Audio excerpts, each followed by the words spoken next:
Welcome back to Main Street Living. Danielle, Quincy, it's August. So, for most of us, this doesn't feel like the time to think about our taxes. But, like with so many things, if we do a little planning ahead for tax season, it'll be much easier when April rolls around, right? Yes, I need this for sure. So, our resident tax expert is here with some advice about a tax topic that may have slipped below your radar.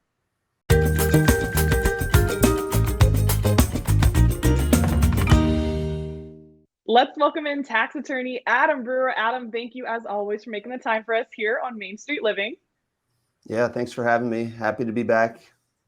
So I can't believe it. We are talking about taxes, and everyone at this point is aware of the responsibility to file and pay your income taxes. But are there special requirements for taxpayers who have financial accounts in other countries?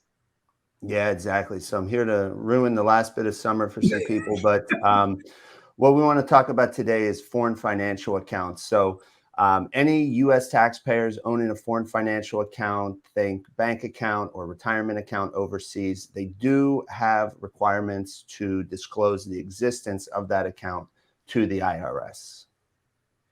Wow. So even if a foreign bank account doesn't earn any interest income, there could still be a tax problem?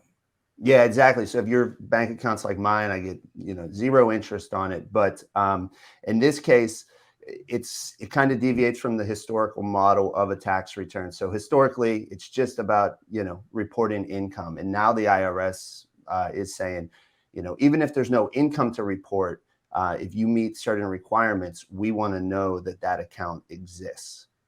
Really? Of course they do.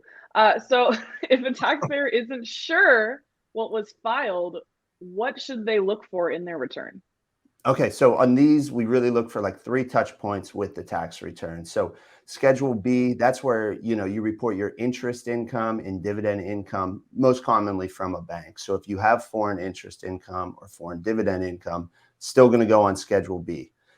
Form 8938, that's where you're going to disclose any foreign financial accounts if the maximum balance is over $50,000 if you file as a single taxpayer, or $100,000 if you file jointly. And then finally, there's a form called an FBAR, FinCEN 114. If the maximum balance of your foreign accounts is over $10,000 at any point during the year, then you're going to report that on an FBAR form. Oh boy. So here's where we get down to what the truth of everything is. The one thing that we know about our taxes is you will pay, or you will pay behind bars. So what are the consequences of not reporting foreign financial accounts? Yeah, exactly. So here's where some people's stomachs are probably going to sink a bit. Oh, no. So if it's just reporting interest and dividend income, that's where you're looking at, paying the tax plus some penalties and interest. For Form 8938, it's a maximum penalty up to $10,000 per year. And for the FBAR, also $10,000 per year, but there are circumstances where it can be 50% of the account balance. So yeah, quite a big hit on those penalties. 50%. So if someone is just learning about this now and freaking out and hasn't filed, what can they do? Yeah, exactly. So there's millions of taxpayers in this situation. I deal with them all the time. So IRS knows, everyone, there's a lot of people getting caught up in this, they didn't do it intentionally. So what they've created are disclosure programs. So you essentially come clean to the IRS and say, hey, I haven't filed these returns. You enter a disclosure program. And the benefit is you pay less penalties. So for most disclosure programs, you're going to pay the tax, interest, and a little bit of penalty. And then on the account balance side, you're going to pay 5% of the maximum account balance. So a lot better than 50%, but still a hit.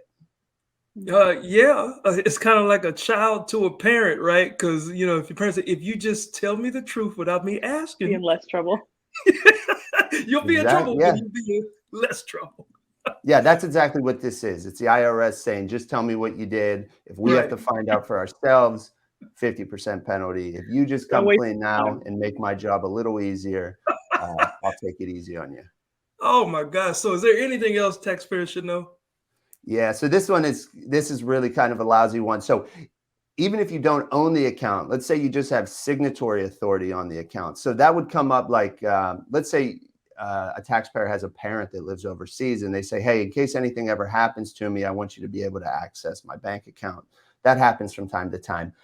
Even if you just have signatory authority on the account, you have to disclose that. So, I'd say in some, these are really complex rules. A lot of people probably just finding out for it for the first time. So if you think this may apply to you, reach out to a tax attorney, and take it from there. Is there Well, a penalty? we're really grateful. Go ahead, Q. Well, I was going to ask you, is there a penalty if I just keep it in my mattress? Well, if they You have to report that. well, if it's in your mattress, assuming that mattress is in the U.S., then in this case, it won't apply to you. Okay, cool, perfect. We are certainly grateful to have our tax attorney here on Main Street Living. How can viewers get in touch with you for more tax advice? Yeah, so they can always find out more information about me from my website, triumphovertax.com, or can reach me by phone, 619-591-9500.